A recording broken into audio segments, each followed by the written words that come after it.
Alright, hello everyone, it's AKWBlaze91 Anthony Hable here, and I know a lot of you people are going to be thinking why this video is being set up like this. That's because I've got my camera recording software plugged into my PC right now, and apparently I haven't had a chance to charge it at all.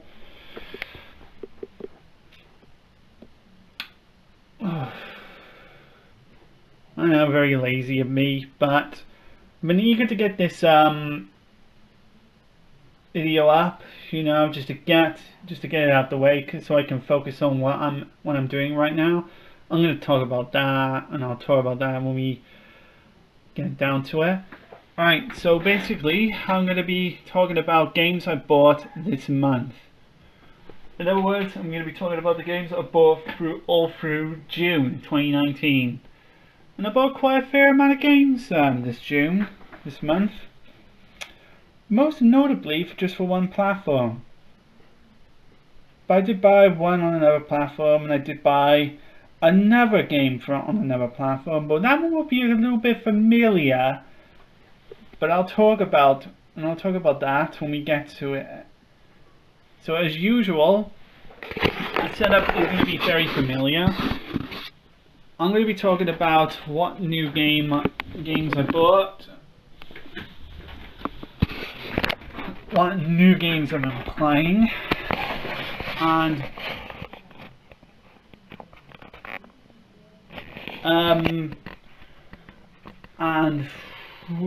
then I'll be talking about the E3, because I would like to spend quite a fair amount of this video on the E3. Because good grief, guys! I've been watching this year's E3, and it was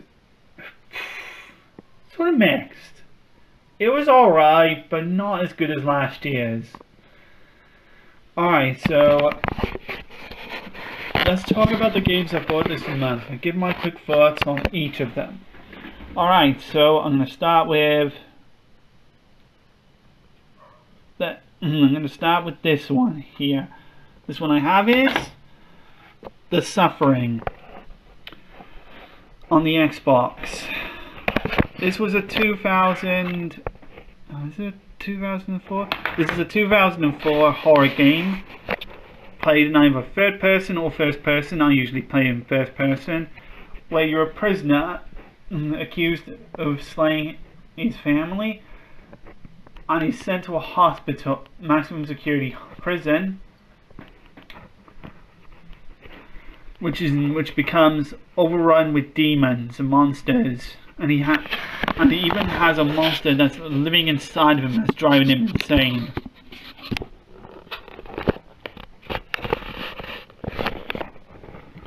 I played a fair bit of it. I played a fair bit of this, and it's actually really good. It's really incredible.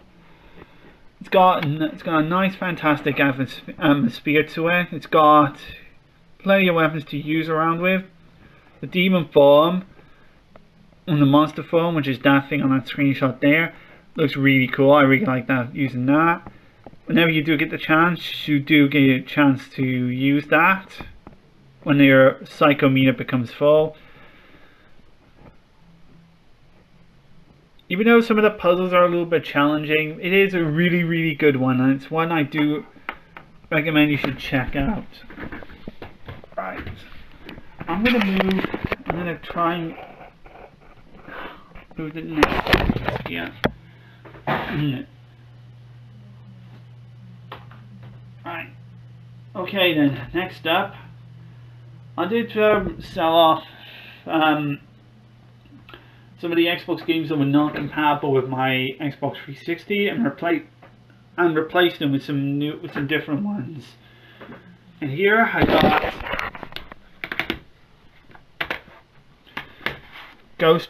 Tom Clancy's Ghost Recon 1 and Tom Clancy's Ghost Recon 2, both on the Xbox.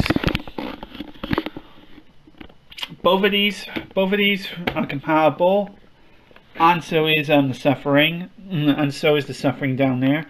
are compatible with the Xbox 360. I tried them out and it works just fine. Albeit with some, you know, emulation quirks where either the game's frame rate is a bit more choppy, it has glitches and so on. But these two run fine. I had no issues trying to get those to work. Tom Clancy's Ghost Recon games are first-person tactical FPS games where you work together with your squad to complete objectives, such as taking out the terrorists, defusing bombs and rescuing hostages, and so forth. I've only played the first mission of these so far, and they work. They're really good. I really do like these games. They're fine. They're really good. They're really enjoyable for what they are. Right, next one. Oh geez, this will be a very infamous one. Terminator 3 Rise of the Machines on the Xbox. As far as Terminator games go, this is one of the worst of them. One of the absolute bottom of the barrel Terminator games. I mean, Terminator games haven't really been all that good, but the best Terminator game is the Terminator 2 Judgment Day arcade game. Yeah, which I used to have on the Super Nintendo. The Terminator 2 arcade game was a brilliant one. Especially when you played it with a gun controller in the arcade. It was really rad. Terminator 3 Rise of the Machines is the adaptation based on Terminator 3 and look, I have never watched any of the Terminator movies, but good lord, Terminator 3, the game is poor.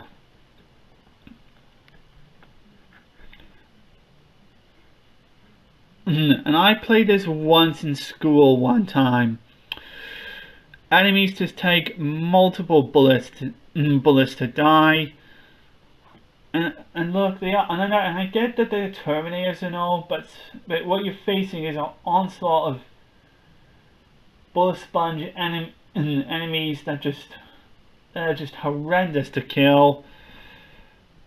And the best ways of dealing with them is just by spamming explosives on them the majority of the time, and they spawn in continuously. And it's just unenjoyable. This got very bad review scores when it came out, and if I do decide to play through this one, yep, I'll probably will see plenty of other reasons why this game sucked. Now let's move on to a more positive game. Star Wars Republic Commando. I've been looking to try and find this game because of some of the Star Wars games that are out, Star Wars first-person shooters, this is actually one of the more highly reviewed. This is one of the more highly praised ones. Republic Commando is set in the prequel storyline, where you're playing as the commander of the Galactic Republic unit, who takes on the clone droid. The matter of missions for the Galactic Republic. Let's see. Yeah, you're on the elite squad of the Republic Commandos. That's it. Serving for the Galactic Republic. That's it. I get it now. And as leader of them, you face off against numerous challenges from from Episode 2 Attack of the Clones, and I think it also sets almost before the events of Star Wars Episode 3. I haven't played much of it to figure that out, and I haven't watched the Star Wars movies in a long time, and I haven't seen The Force Awakens and upwards.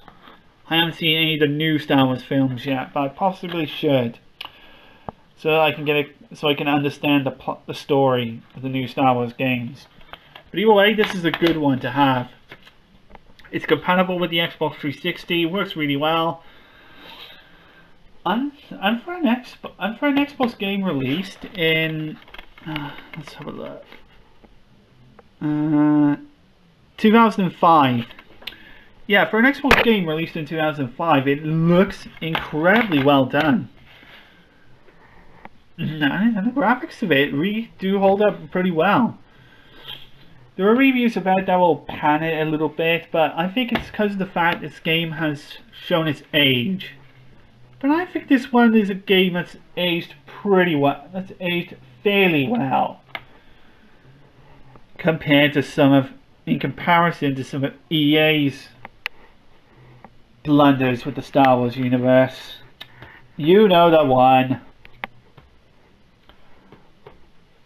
Right, next one is a game called Pyra.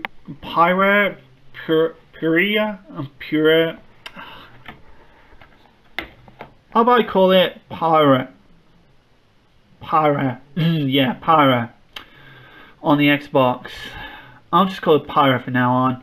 Alright, so here it is, Pyra. Another FPS game on the Xbox console. This don't be fooled by the logo. This doesn't even look like a perfect remedy for the FPS fever. Because in terms of this game, it is just generic. It's not amazing. It's not really incredible. It doesn't really do anything innovative in the genre. It's just a very straightforward looking FPS game. And this was made in 2005. Aside from it, and aside from the graphics, and the ability to make your own maps, it is a very stock standard FPS game. And without Xbox Live now, there's really hardly any reason to play this, aside from you just want to see just what this game is about. And I've already played like just 2 levels of it, and it's just not really all that interesting, but I'll probably have a look at this one. Right, now then, 2 games. Now I got 2 games here that I'm going to put up, and I've got to explain something. Since watching the E3 in Bethesda's queue, which again I'll get right into, it's got me interested to install a franchise that I've had such a fantastic interest in since my teenage years, and it is Doom. And this is a good start to start me off. I've started reinstalling Doom on my consoles. I've started reinstalling Doom on my Xbox 360, Doom 1 and 2. I started installing Doom on my PlayStation 3 again, Doom 3 BFG Edition, which is one of the games I did get a long time back. And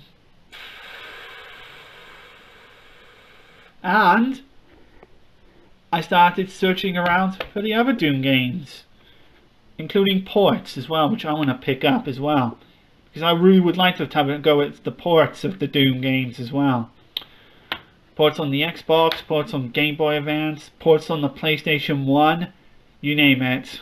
I'm buying every port and every game of Doom, even on and as well as the PC as well. Even though I've got Doom on my PlayStation 3 and I want to play them all on the PS3, watching E3 has gotten me to get Doom again on my PC and all my other consoles. So if you want to know what Doom is about, let me just summarize it this way. Doom is about a game where it's a whole bunch of demons struggling against you, the ultimate demon killing machine. No, it's not a game where you're trapped with a whole bunch of demons. Instead, it is a game where demons are trapped in the room against you. because the demons fear you, the Doom Slayer. Or in the other games, it's Doom Guy or Doom Marine in Doom 3. So yeah, I've got Doom 3 on the Xbox. This is a very, and it's a very good port of the game for playing within the Xbox limitations, and I really do like this. Do like it.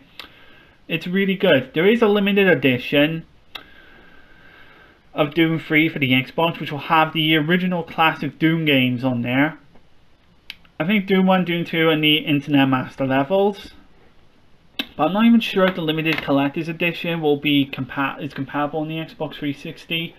But I do know Doom Resurrection of Evil is compatible on the Xbox 360 because I used to have that, and I'm planning on getting that again because, you know, it's important just for the collection. And on that subject, here it is, Resurrection of Evil. Now I haven't got the PC game of Doom 3 to play this yet, but this is just all for the collection purposes because Doom is an important franchise.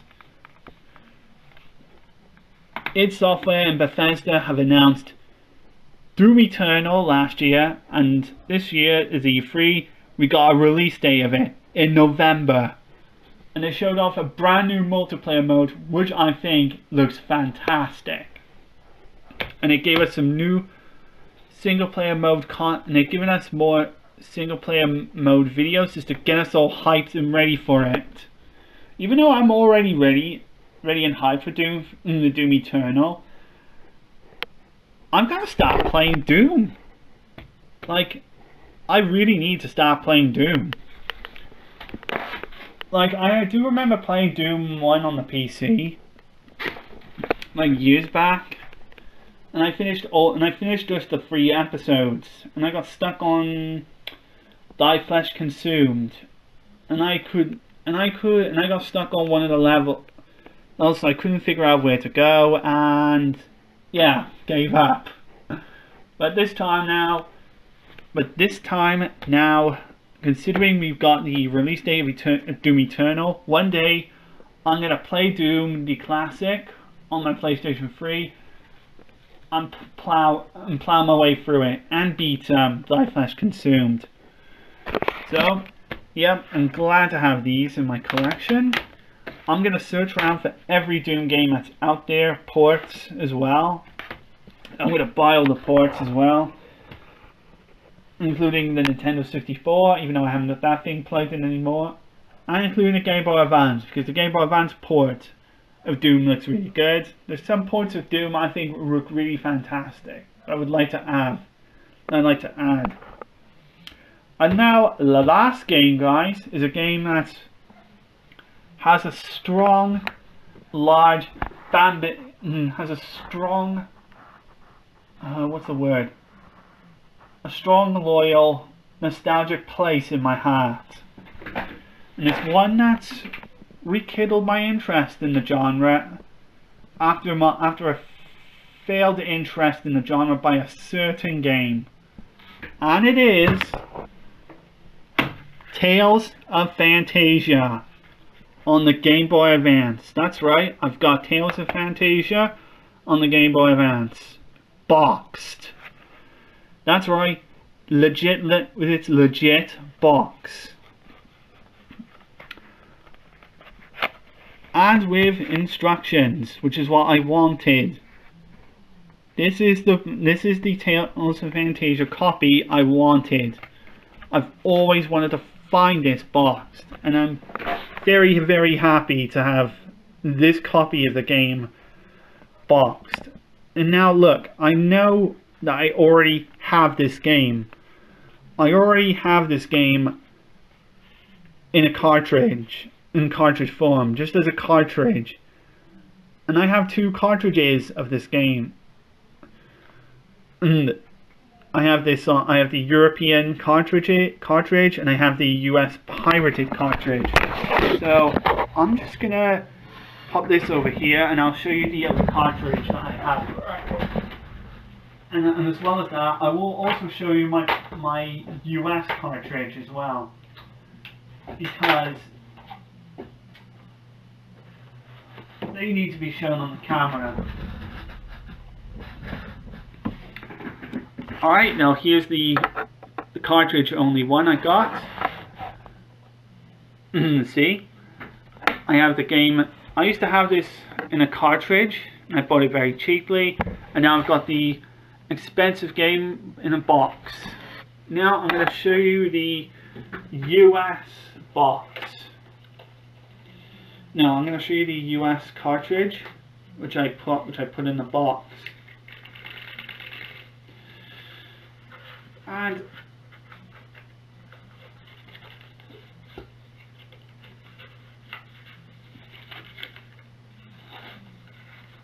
hang on, here we go. Right, and I put it in the case as well. And here it is. This is my US cartridge. Now don't be fooled, this is not an official US cartridge. This is a pirated one. You can't see it very well, but there are fake pin switches on the inside, which let you know that it's a knockoff cartridge. And these things are like becoming like very common around here. People trading in like fake knockoff cartridges. And I was told of one of the, and I've been told of this by some GBA experts, including a fella I bought this my copy of the game, my box copy of Tales of Fantasia from. And yeah, my US cartridge works. It works, but it works fine on my Nintendo DS Lite. I mean, it works fine, it saves fine. But if I try and play it on any of the Game Boy Advance hardware, like on my DS Lite, like on my Game Boy Advance SP or the Revo K101 clone console, it would erase every data that's on there. So I choose to play it on my Nintendo DS Lite. So yeah. And so yeah, I'm gonna put everything back. I'll put everything back here. But instead, let me just give me a minute here. I just need to put my spare cartridge Tales of Fantasia away, because I am gonna think about selling that one, because this box copy I have here is the Tales of Fantasia one I've been looking for. Is the one I've been looking for the most. I've always wanted to find this game box because this game is so important to me. This got me into JRPGs.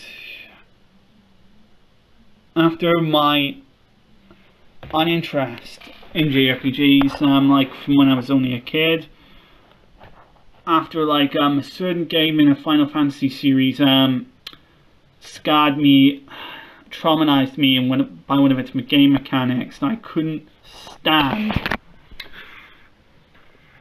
And that was Final Fantasy VIII, when I played the game the first time, fought two enemies, survived, and then I fought a T-Rex and then I got killed. And then one night, when I was playing it, I was getting off to bed, I was getting ready for bed, about to go to a save point, and then all of a sudden a T-Rex appeared and it killed me, and I lost all my progress, and I was crying in my bed, and I was crying, and I ended up crying. I'll never forgive that game. But at least I finished Final Fantasy VIII eventually, you know, like recently, I think 2 years ago, in fact.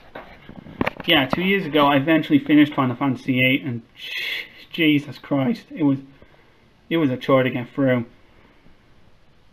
And the last RPG I did get before getting this one was Pokemon Gold, back in 2001. And this game came out 2006.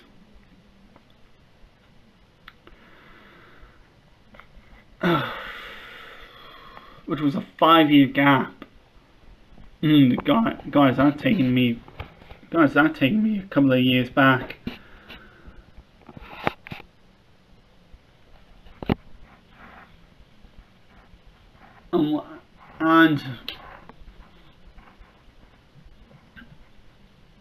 And this was one of the very first games in the Tales of series that I've seen and played after I played my nephew's Tales of Symphonia on the Nintendo GameCube. It was a really fun, enjoyable action RPG, and it's what got me into the Tales of series that I am into now.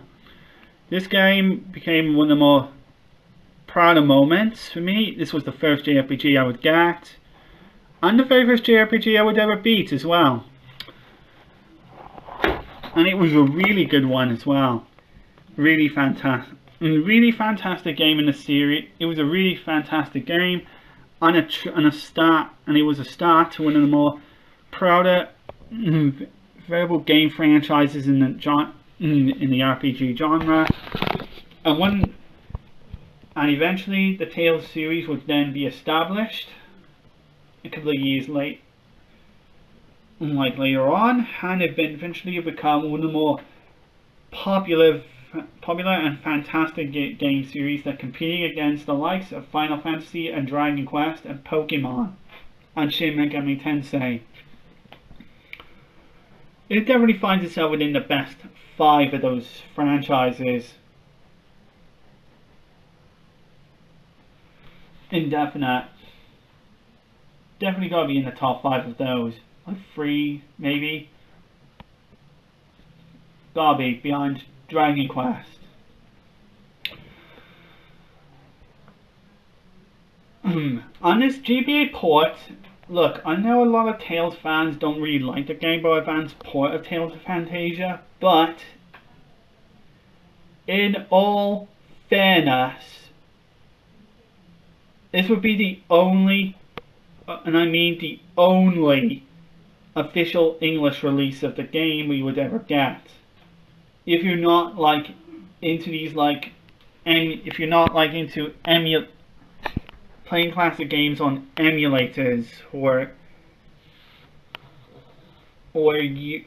hacking your consoles to play other consoles that they never meant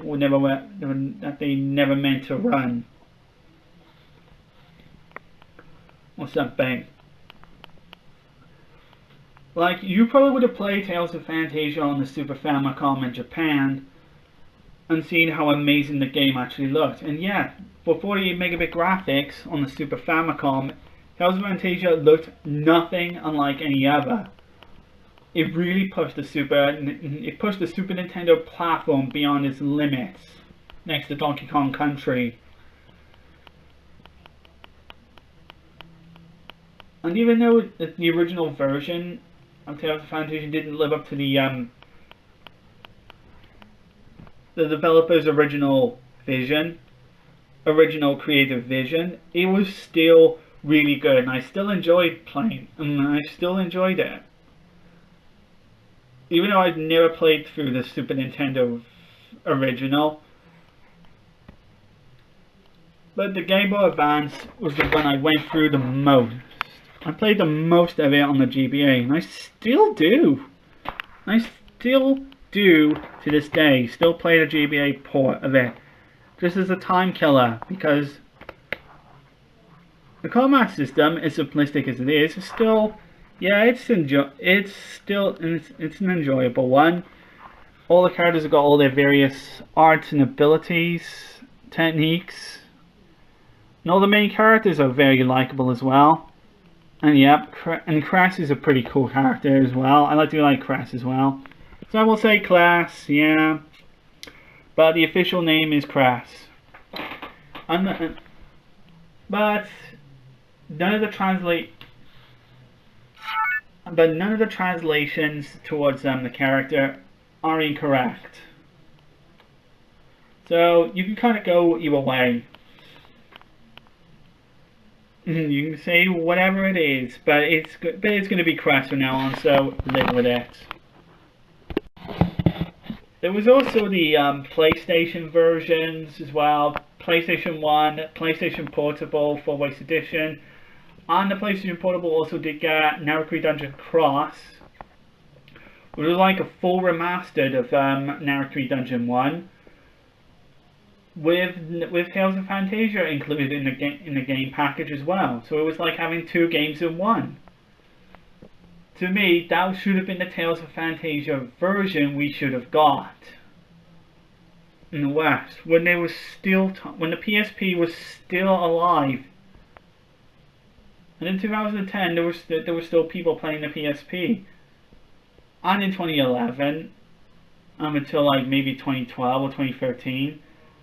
In 2011, the PSP was still alive, and the Tales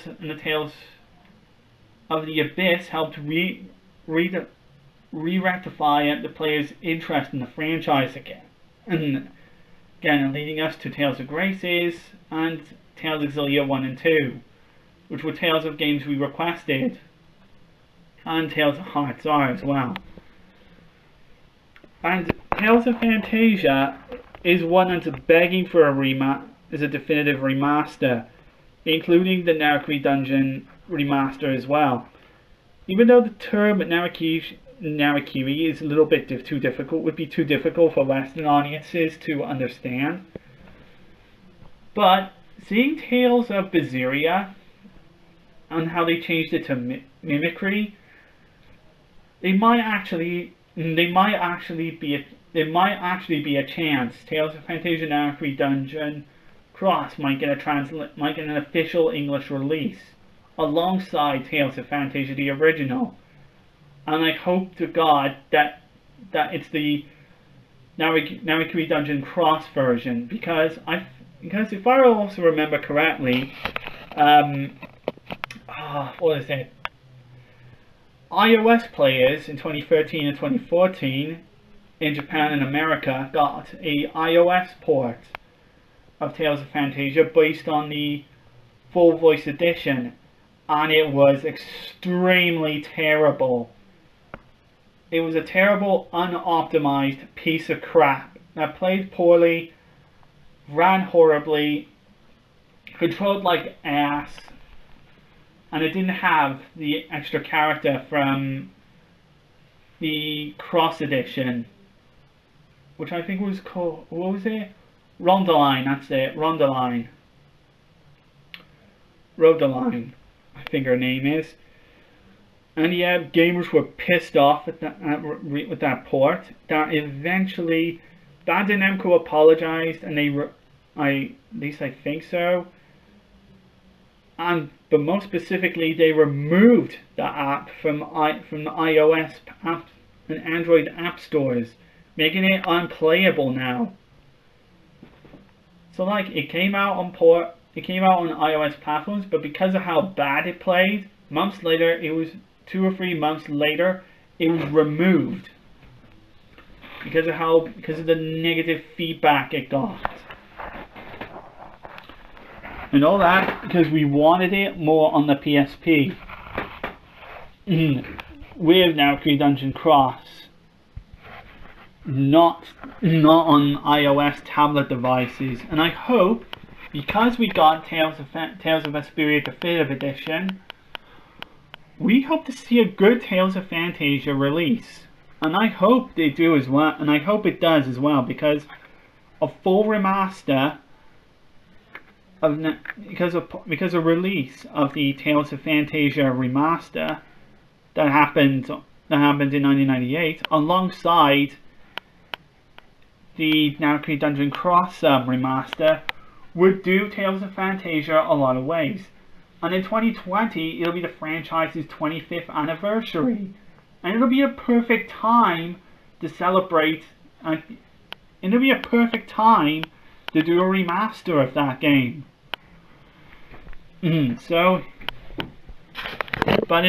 But for now, all we can do now is just play the GBA release of the game, which currently is the only official way to play it, unless you go on eBay and purchased one of these reproduction Super Nintendo cartridges that has the official English translation patch, which either it works or it'll brick your machine. I have no idea, because I have no idea how these like reproduction cartridges work.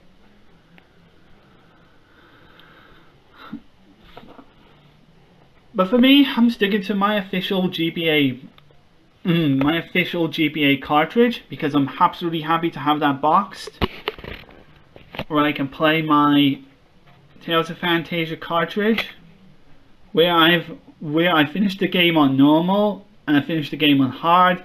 I'm playing it on Mania, which is the hardest difficulty in this game, and I'm up to the optional dungeon, a Moria Mineshaft, the lower levels, floors 11 to 20, where I'm just building up my characters to the max level that I can possibly go. And guess what?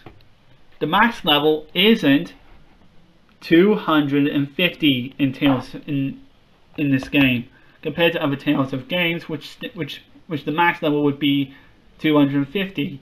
Guess what? Thomas Barbie, if you're watching this, you're going to be overly shocked by the max level cap that this game is going to be. The maximum level cap for Tales of Phantasia in this game that you can have your characters be set at, are you ready? Is 999. That's right, I'm not fucking joking. And I got one of my party members up to that level, mint, because I used the Dark Seal on mint to get everyone up to the max level.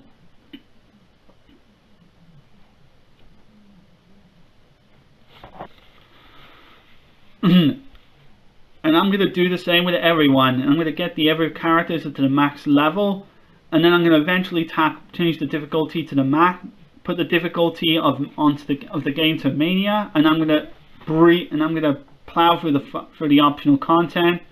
And if I do beat this game again on hard, I'll probably go through it one more time. You know, just at any time of boredom, just to finish like any of the missing, just to fill up the collector's book and the monster collection and the monster book, everything that I've missed out on my previous playthroughs. Because this is such an important game to me. I loved it, still do to this day. I still play this game on my GBA, on my DS Lite, and on my Revo K101, which is what I've tested it on. I've tested it on my Revo K101. It works fine. There are some sound glitches, but it's to be expected from the Revo K because it's emulating it. But it works brilliantly well.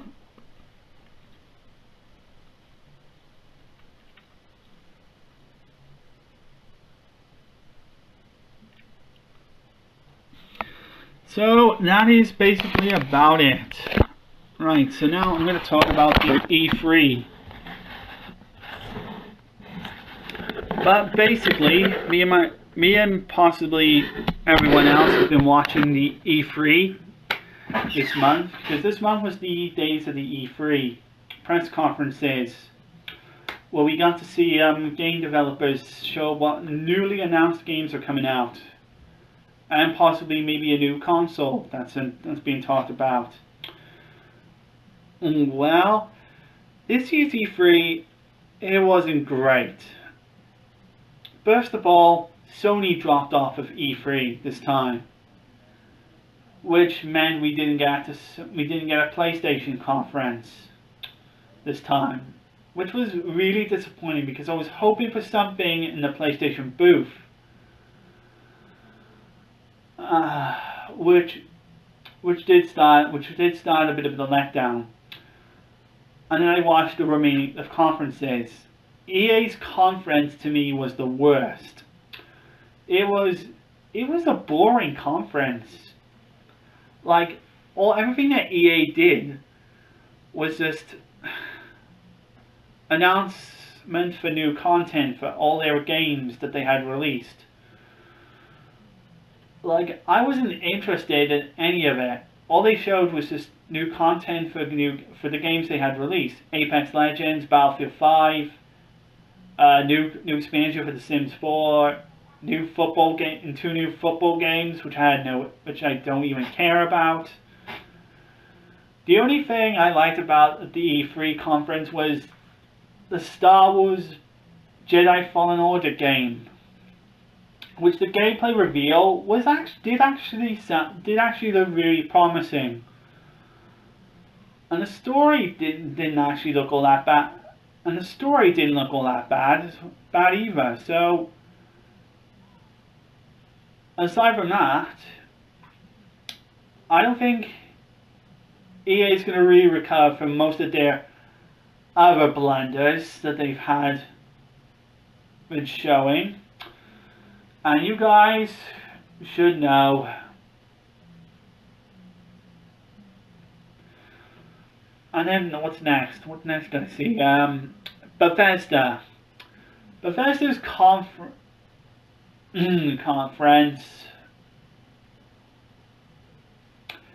It wasn't the worst I've seen, but there were still a ton of shitty announcements.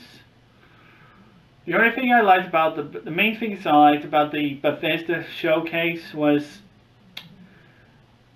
Doom Eternal, Wolfenstein Youngblood, and there was this other game as well where it showed two gang rivals fighting, a man and a woman of rival gangs or something, fighting against each other or something. I just had no idea, on which I've kind of forgotten its name. Deathloop, that's it, Deathloop. Deathloop's concept looked interesting, but everything else. Bethesda really had one of the shittiest announces. And one of them, which I think was going to lay a massive blow to a lot of old school PC fans, Commander Keen being turned into a mobile game, and I think that's going to leave a lot of gamers angry. Because if you remember, at E3 2018, EA announced a Command & Conquer mobile game, which played nothing like a Command & Conquer game.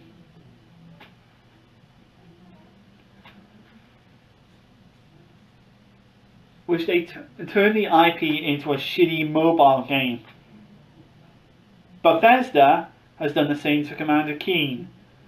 And if you guys have seen how crappy that they're treating it, then I wouldn't blame you. Because it's a disgrace to Commander Keen, turning a legendary platformer on the PC into possibly one of the most stupid, blatant mobile games, which will possibly have like pay to win money schemes, and it's just death row waiting to happen. This is a death sentence waiting to happen.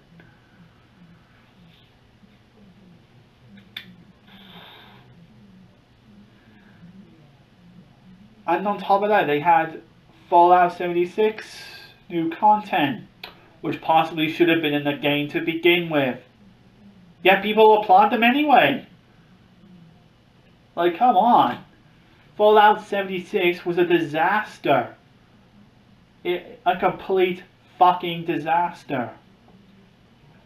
And my friend Thomas Bybee and I were talking about it like a few days ago.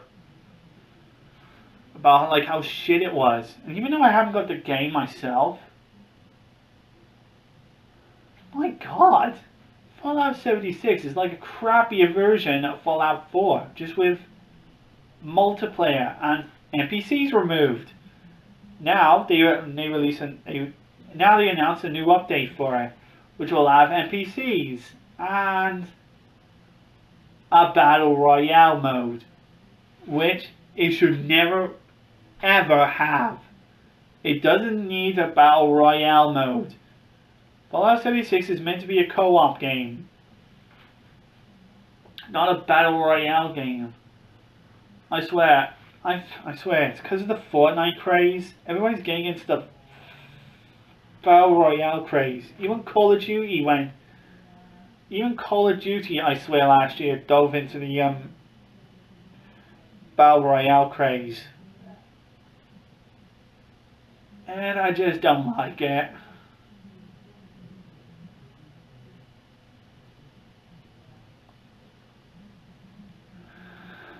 So next conference I watched is where it got back to Microsoft.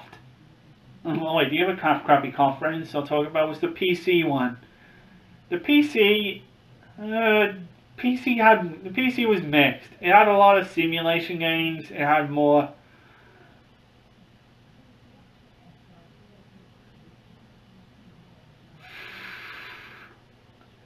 games that didn't look really all that interesting.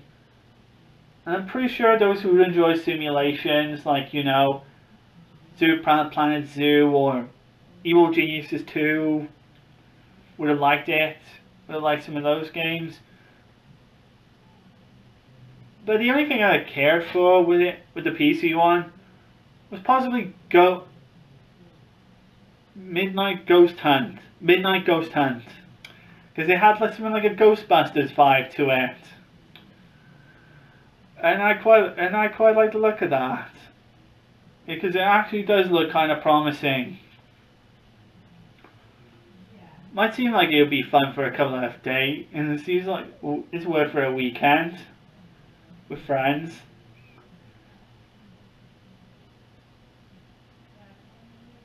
And what else?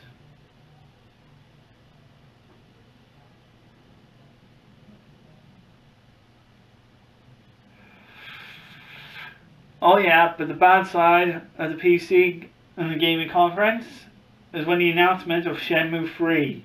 Now Shenmue 3, in all fairness, was one of the games we had high anticipations for a long time. After all these preset announcements. But PC players were not happy with the fact that the PC version of the game is going to be a Mega Games exclusive, despite Kickstarter backers opting for a version of the game on Steam. And according to online backers, people demanded refunds out of it, only to be refused.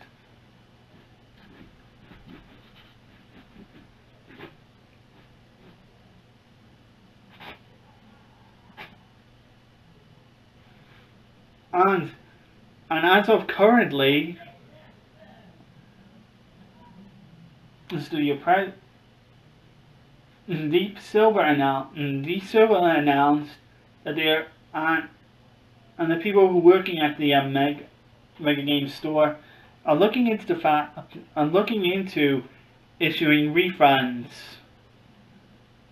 And as of this day, and they are maintaining that the PC version will remain a Mega Games exclusive for 1 year. And on the Steam page, the game still says it is coming soon. Not cool, guy. It's not good at all. That does not sound good for PC players. Well, at least it's still coming to the PlayStation 4. Even though the Xbox One version was cancelled. I think. I'm not sure. Alright. And then we got to the Microsoft announcements, on which, oh boy, Microsoft had a fantastic showing of games announced. Some full of, what the hell are these kind of games? There's some games that were actually do seem promising. There's some reboots that people are not happy about.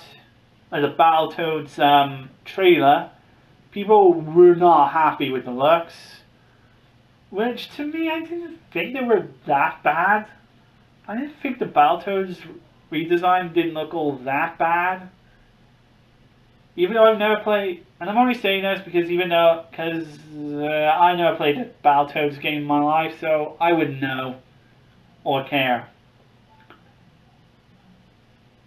It's probably just because they're probably gonna give it to a studio that doesn't have a hefty budget for it, maybe. And it's one of those games that people are demanding a redesign of the Battletoads. But what else? But there were some good announcements like Dragon Ball Z Kakarot, Lego Star Wars, the Skywalker Saga.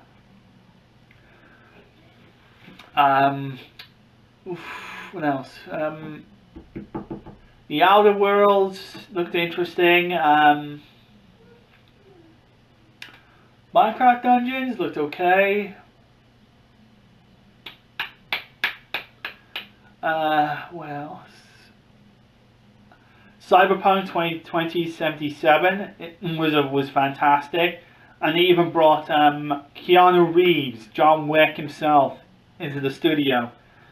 As he says, he's going to be portraying his looks with one of the characters in the game, and that is really fucking awesome. I actually can't wait to play that one in Cyberpunk 2077. I actually do like the look of that game. What else?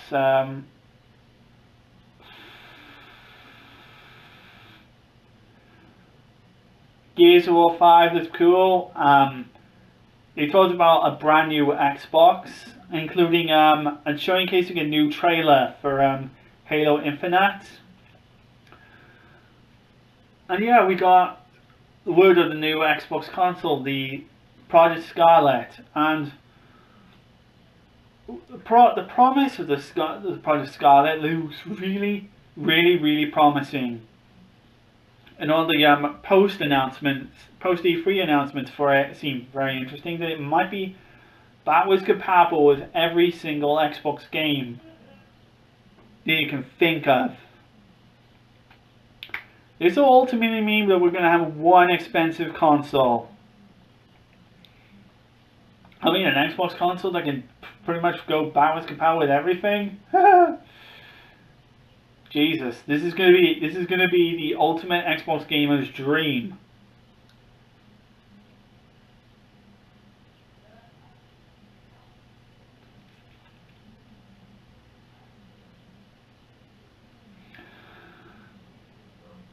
And the last thing I do want to say, guys, is there was a new Tales of game announced.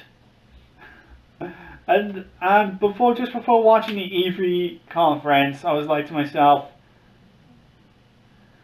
there's no fucking way. I would be expecting a Tales of game.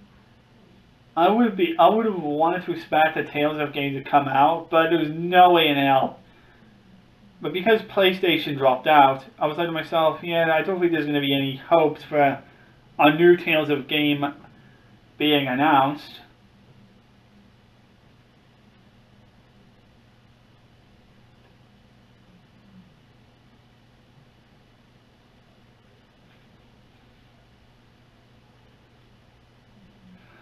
And then what happened?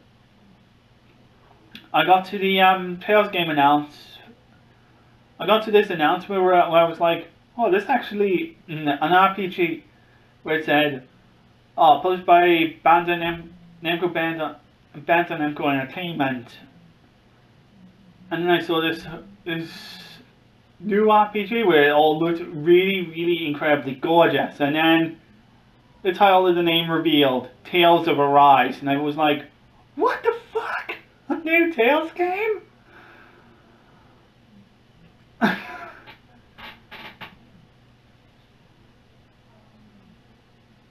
Gee, and I was like to myself, oh my god, and it looks so much bad looking than some of the previous looking Tales games, like Tales of Berseria and Tales of Zestiria on the PlayStation 4, which, in fairness, those games were designed with the PlayStation 3 in mind. With the PlayStation 3 out of the picture, they looked to focus more with the PlayStation 4 and the Xbox One hardware in mind. And they're using, and I've looked at the engine in the trailer, they're using the Unreal Engine. Which I think that could actually be, that's going to be a godsend. And the combat system, even though we've only just got a little sneak peek at it, look like it's going to be free roaming. This is good. I have feelings and hope it is going to surpass Tales of Berseria. I want to see more gameplay reveal of that game and see how well that is going to do. Because all I gotta say is Tales of, you're fucking learning. You're learning really, really well. You're adapting, you're changing. Keep it, and most importantly, never losing what has made your games so enjoyable to play. And even I'm proud of you. This is something that I wish Final Fantasy would do. And on that subject, I went to the Square Enix E3 panel, in which the Square Enix reveal, it wasn't good. They had a whole bunch of re-announcements of games that they already had announced, like Ananiki, one of the games that was announced on the Nintendo Switch, as well as the PlayStation 4. Yeah, it's said to come out for the PlayStation 4 as well. They talked about an all-new storyline of Final Fantasy Brave XPS, Final Fantasy 14 Shadowbringers, even though we already had like trailers of it before. Kingdom Hearts Remind DLC announcement seemed empty and uninteresting.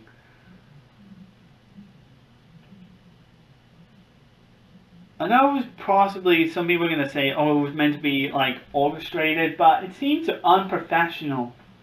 But the way they showcased it just seems unprofessional.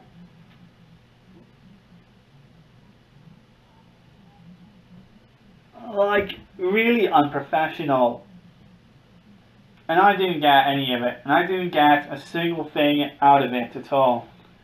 Aside from, it's just an empty trailer with little promise.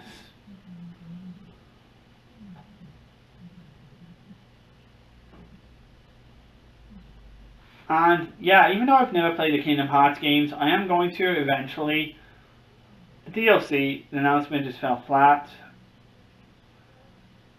And then of course, Final Fantasy VII. Look, I got quite a bit to say about this one. Final Fantasy VII, the remake, looks awesome. They've really done a good job rebuilding the graphics of this game from the ground up.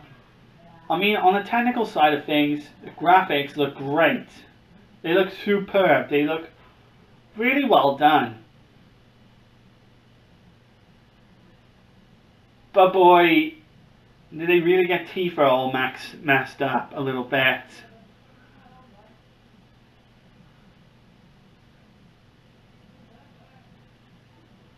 But the big curtain for me was the battle system. I'm not a fan of its new combat system.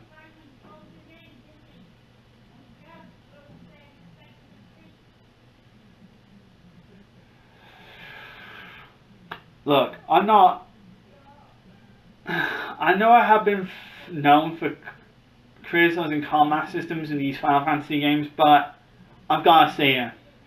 The combat system in the Final Fantasy VII remake doesn't look all that good. You transform. Apologies there. No jump cut there. What was I going to say? Oh yeah, the combat system. They transformed it. They transformed it from a turn-based RPG that was relatively well solid into an action RPG with an ATB bar, and it doesn't look all that good. And look, I know exactly how it's meant to work. You're meant to attack. You're meant to use basic attacks just to help build up the ATB bar, and when it's full, you can use one of your character's attacks from the menu. Right, either you're playing it in stop motion, just in stop, so that you can take the time to decide which one you want to use, or just play it just by pressing buttons to activate what attacks you want to use. To me, it's kind of lousy, and it doesn't look all that interesting. Like, come on, a turn-based Final Fantasy game is something that Square Enix should really keep the series to. And if it wants to try other genres, they should be spin-off games. And the Final Fantasy VII Remake should have been a turn-based RPG, not an action RPG. Which left me in a lot of disappointment. But that's not the end. But that's not the end of the disappointment right yet. Because what also got announced in the Final Fantasy department: Final Fantasy VIII Remastered. One of my other hated Final Fantasy games of all.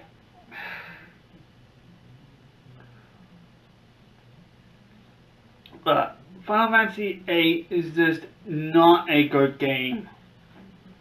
It's one of my most hated Final Fantasy games for a reason. I already mentioned like it caused a scarring moment in my childhood where I played it once, got killed, never returned to it.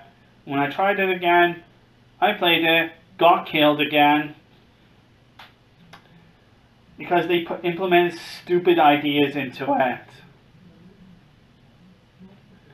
Look, junctioning sounds like a good idea on paper, but but having to draw numerous spells from enemies, like in a battle, is tedious and boring.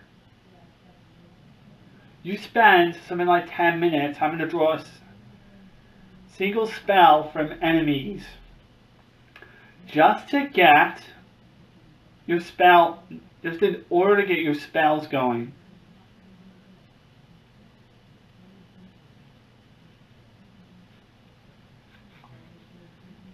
Just so you can like equip them to your character to make yourself stronger. And the level scaling makes the game unfair.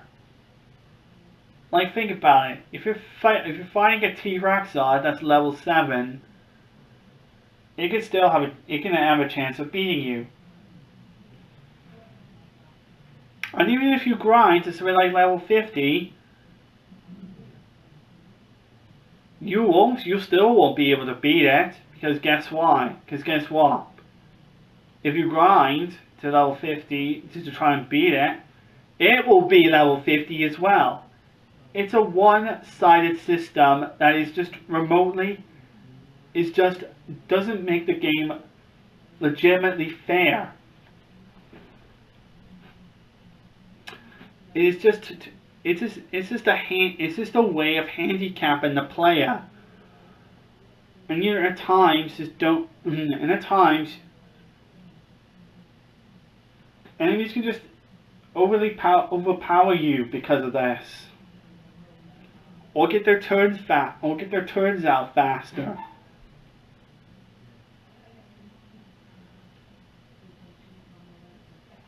And it was thank God when it got to Final Fantasy IX, that level scaling bullshit wasn't in it.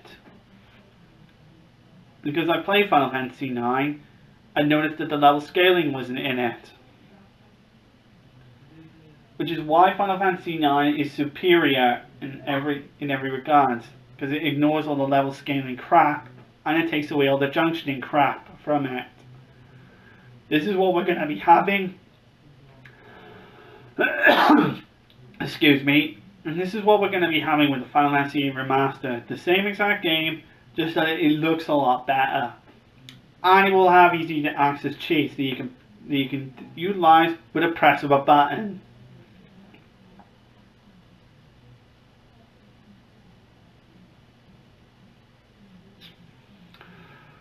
Oh boy, it's gonna be a nightmare, I can tell you. And then what was the other announcement? Ubisoft. Ubisoft was alright. I mean, some of the better announcements that they had going for it was the new Watch Dogs game, Legion. Watch Dogs Legion looks really, really good. It looks so much better than the first Watch Dogs game. And even though I've never played the second game, Watch Dogs 2, I have got the first one as well, even though I've never touched it all that much. And I plan to get the PS3 version as well of the first Watch Dogs game, because it's on PS3 as well. Watch Dogs Legion, there's a lot of good things that they've done right. I think they've done right with it. I think they've really done a good job on the atmosphere, and I like that you can actually recruit anybody into the Resistance. From, you know, like these teen kids to police officers to elderly old ladies into the Resistance. And I can say, when I saw that part, when you see the game shifting to an elderly woman, I thought, oh my god, this game is going to be fucking awesome. The game just got awesome right away. Even just showing it, I thought, oh my god, that looked awesome. So Watch Dogs Legion looks pretty cool, and a new game they showcased, even though we know nothing about it, Gods and Monsters, looked promising, but they spent the whole show on just expansions on various Tom Clancy games. For what was it? Not Breakpoint. They just showcased a new one, Breakpoint. And another new one, which I did find which was just too hard. They did spend quite a fair amount talking about new content for The Division 2.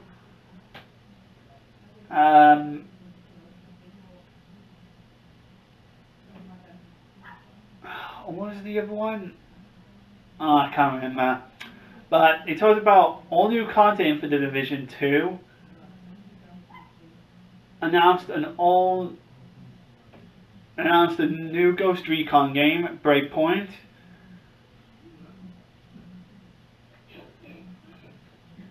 They talked about new content for Rainbow Six Siege. And they talked about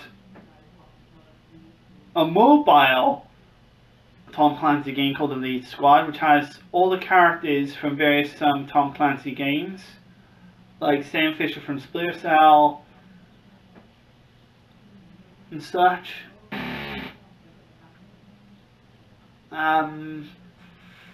Whatever ones. Then they talked about a limited time event for Honor. And lastly, one Tom Clancy game I thought was a little too out of place in the Tom Clancy universe. Tom Clancy Rainbow Six Quarantine, which I thought The trailer show was just bizarre. Like, what was happening in it? It looked like a guy was infected or something. Like, does it look like was he gonna turn into something like mutants or something? And that's what I figured it probably would have been, because and now it's gonna be with mutants. It just seems out of place for Rainbow Six.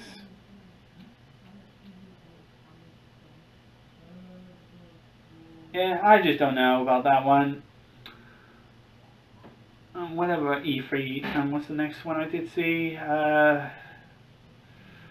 Right, so I talked about the EA, Bethesda, Microsoft, Square Enix, Ubisoft, Nintendo. Lastly, Nintendo.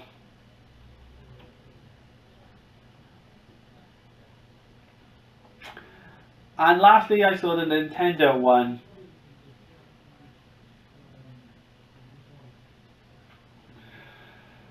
On which I have to say the Nintendo one was one of the better ones this year. They showcased 2 new characters for Super Smash Bros.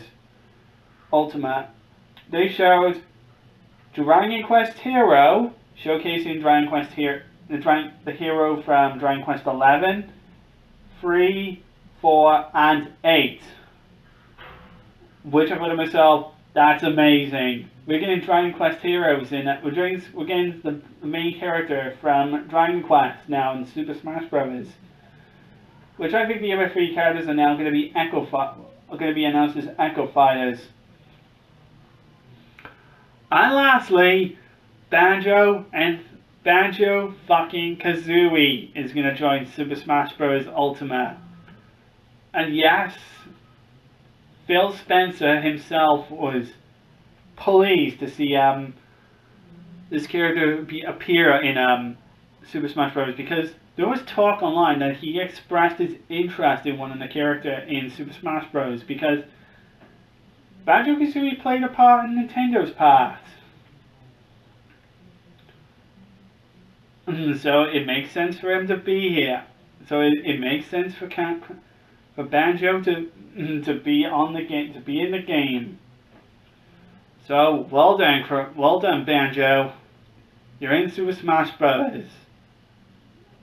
Which means there's still going to be room for more DLC fighters coming soon.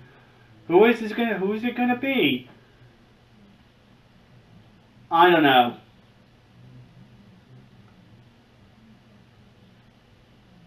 Some are hoping a Tails character, some are hoping some other Nintendo franchises that haven't been put into yet. I mean, there's still time. I mean, they still got quite a fair bit to go with more DLC for Super Smash Bros. And then they announced some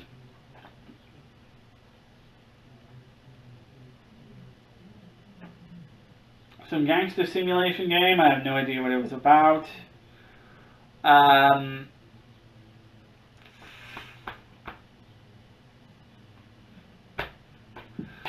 trying to remember now, whatever announcements beside the last one I wanted to talk about. So word on Pokemon Sword and Shield. Yeah. Even though I think it was talked about in a previous Nintendo Direct.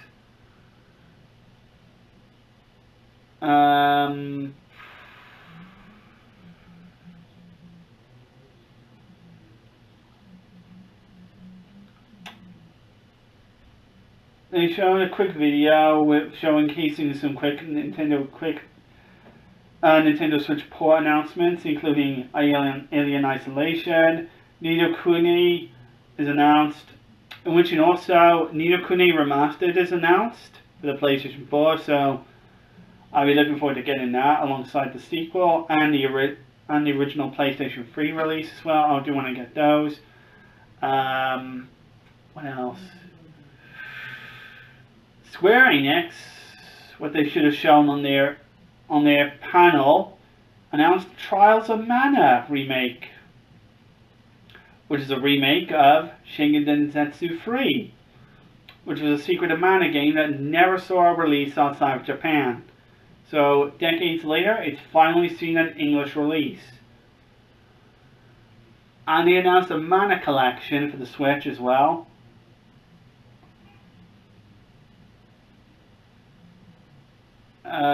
The Mana collection, which will have Final Fantasy Adventure, which will be the original Secret of Mana game, Secret of Mana itself, the Super Nintendo, and Trials of Mana.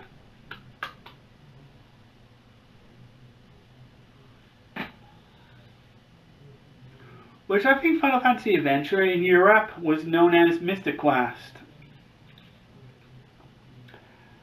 I don't know why, it was just a name change, considering we didn't have a Final Fantasy game over here until, you know, Final Fantasy Mystic Quest itself.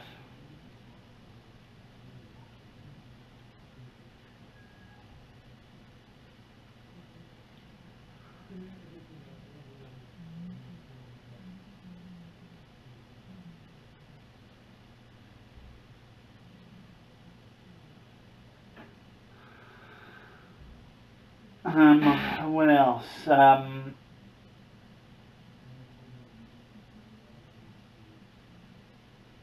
All the other,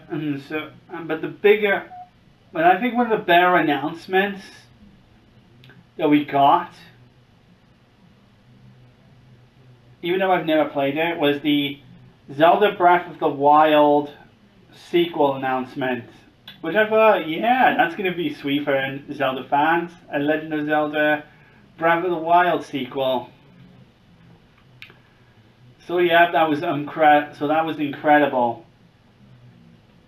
So that's what I've seen on the E3. There probably could have been other E3 announcements I could have watched, but some would have taken too long than others. And I doubt I would have been interested in having to sit through like 5 hours of conference talking and such. So that was what I thought of the E3. It was alright, but it would have been better if Sony would have joined in on the fun as well. So that means Sony would have an entirely new announcement phase coming up for what announcements are going to be happening. So I'll possibly may talk about it soon enough.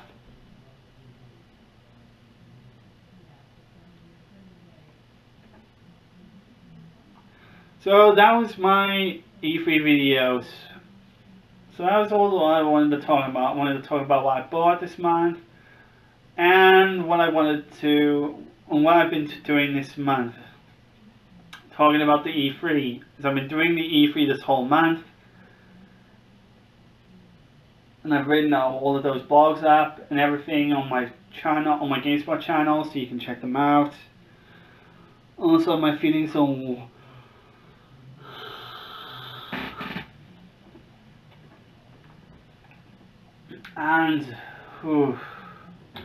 it's been a busy month.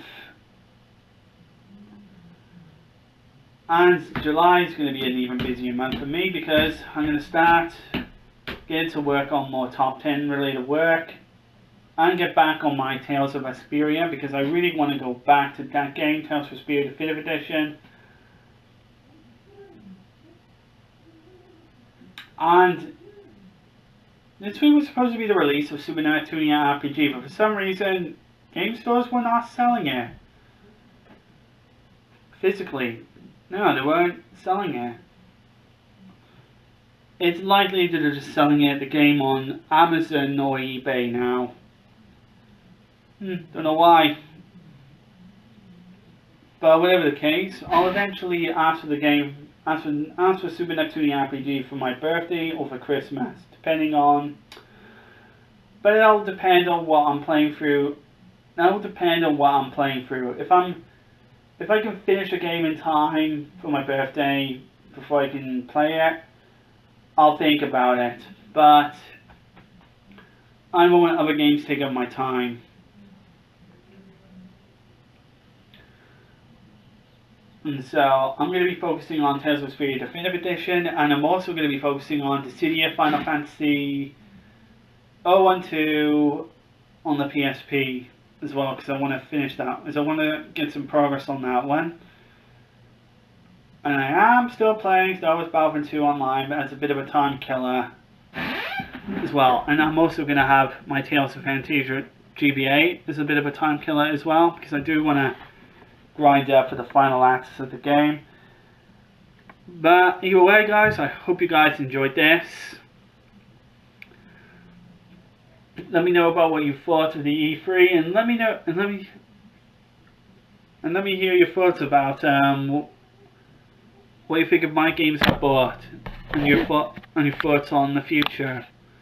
So this is where I'm signing off. So I'll see you later, guys, and I'll see you all in the next video. So take care of yourselves and goodbye.